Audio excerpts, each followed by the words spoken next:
बच्चों, अभी जो मैं क्वेश्चन एक्सप्लेन करने वाला हूँ ये क्वेश्चंस मैंने RS अग्रवाल बुक से लिया हूँ और ये क्लास 10 का क्वेश्चन है। चैप्टर्स का नाम है क्वाड्रेटिक इक्वेशंस और ये chapter number 10 exercise 10E question number 49। Now see the question number 49।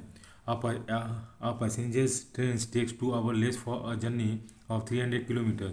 If its speed is increased by 5 kilometers per hour per hour from its usual speed, find its usual speed. देखिए questions में क्या बोल रहा है कि कोई एक passenger train है, ठीक है, और वो पैसेंजर ट्रेन क्या करता है।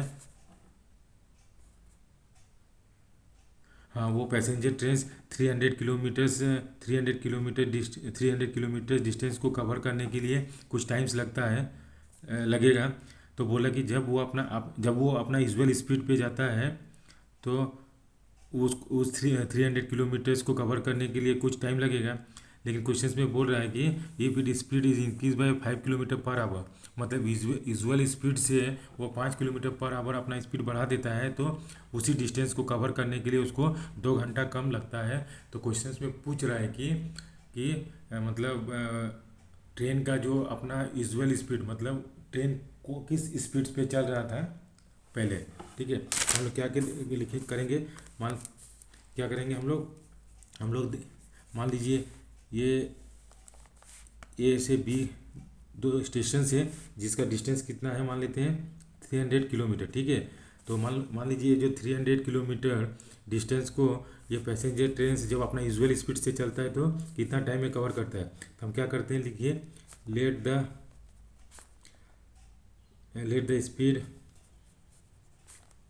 ऑफ द ट्रेन कितना, train that is equal to x kilometre per hour के स्पीड पे चलता है, ठीक है।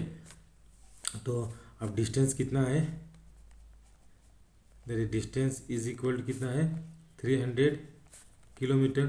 तो अब हमको ये डिस्टेंस जो यूजुअल स्पीड से चलेगा और 300 किलोमीटर डिस्टेंस को कवर करने के लिए कितना टाइम लगेगा। तो टाइम इक्वल टू क्या होता है, the distance by speed. Distance कितना है 300 और टाइम स्पीड कितना है x हो गया, तो हमको इतना आवर्स लगेगा। लेकिन दूसरा क्वेश्चन में दूसरा कंडीशंस में ये दे रहा है कि जब वो अपना स्पीड्स कितना, when the train increase his speed कितना, by when the train increase speed by 5 kilometre per hour, मतलब अपना स्पीड कितना पर kilometre per our 5 kilometre per our बढ़ा लेता है। तो इसका तब ट्रेन का कितना स्पीड हो जाएगा, that is speed equal to x plus 5, ठीक है। कितना किलोमीटर पर आवर हो गया। तो अब यही डिस्टेंस को कवर करा कितना 300, तो डिस्टेंस इक्वल टू इसमें कितना दिया है, दैट इज 300 दिया है किलोमीटर। तो इसका टाइम कितना हो जाएगा, टाइम निकाल लेंगे।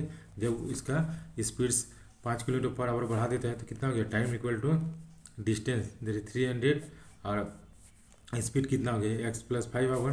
तो ये मेरा इतना आवर दिया। तो क्वेश्चंस में दिया है कि जब वो अपना स्पीड बढ़ा देता है ना तो उसको 2 घंटा कम लगता है 300 किलोमीटर डिस्टेंस को कवर करने के लिए। तो मान लीजिए जब वो अपना स्पीड नहीं बढ़ाता है, यूजुअल स्पीड नहीं बढ़ाता, तो उसको कितना टाइम लग रहा था, दैट इज़ 300 बाय x लगता था। फिर जब वो अपना स्पीड बढ़ा देता है, मतलब 300 बाय x प्लस 5, तो एक घंटा क्या बोलते हैं, 1 घंटा उसको कम लगता है ना, सॉरी 2 घंटा उसको कम लगता है, ठीक है।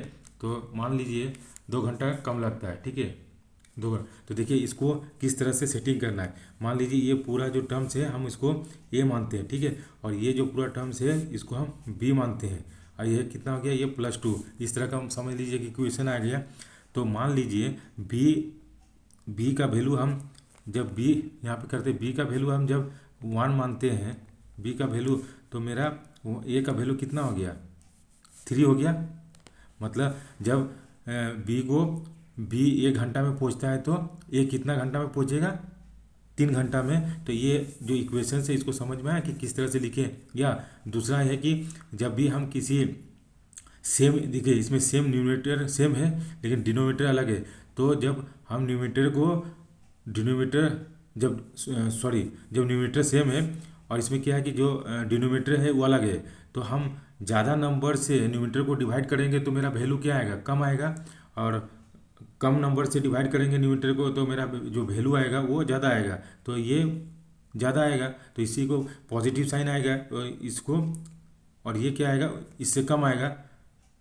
तो इस तरह से इक्वेशंस को लिखना, नहीं तो उल्टा लिखेंगे तो नेगेटिव साइन आ जाएगा। ठीक है, अब क्या करेंगे, इसको 300/x और -300/x+5 इज इक्वल टू कितना लिखेंगे, 2 लिखेंगे। ठीक है, अब इसको हम सॉल्व करते हैं। दैट इज इम्प्लाई 300 कॉमन लिया और कितना बचा, that is 1/x minus 1/x+5 is equal to 2। Correct. अब क्या लिखेंगे, 1/x minus 1/x+5 is equal to कितना गया, 2 ये डिनोमीटर में आ गया 300। ठीक है, अब यहाँ पे 2 1 जा 2 और यहाँ पे कितना हो गया, 2 1 जा 2 और 2 1 जा 2, 2 5 जा 10, मतलब 150 हो गया। अब इसमें देखिए दिस इम्प्लाइज, यहाँ पे क्या x लिया और यहाँ क्या हो गया, x+5 हो गया, यहाँ पे x+5 हुआ माइनस x हो गया इज इक्वल टू 1/150 हो गया। ठीक है, अब ये x से ये x कैंसिल हो गया तो ये कितना हो गया, तो 150 × 5 इज इक्वल टू कितना हो गया, is equal to x² + 5x। ठीक है, दिस इम्प्लाइज x² + 5x, ये इधर आ गया एक तरफ आ गया तो कितना हो गया, 750 इज इक्वल टू 0।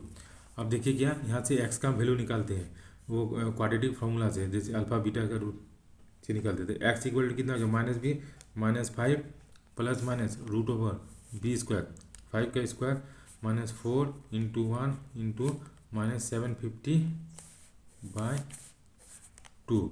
अब इसको हम सॉल्व करते हैं, कितना हो गया, -5 हो गया और प्लस माइनस कितना हो गया, ये 25 प्लस 10 5 से 40, 3000 हो गया और divided by 2। This implies -5 plus minus 55 divided by 2। अब दैट इज इक्वल टू क्या, एक इक्वेशन आ गया -5 प्लस 55/2 और ये गया -5 अब -55/2। तो इसको सॉल्व करेंगे कितना आ गया, 50/2 हो गया और ये आ गया -60/2। इसको कंसीडर नहीं करेंगे क्योंकि स्पीड्स कभी नेगेटिव नहीं होता है, तो इसको कंसीडर करते हैं 55। तो मेरा x का वैल्यू कितना हो गया, 25। यही मेरा क्या स्पीड्स ऑफ द ट्रेन था। ठीक है, तो इसका आंसर क्या होगा, 25 km/h। So this is the solution of this question. Thank you for watching this video and have a nice day.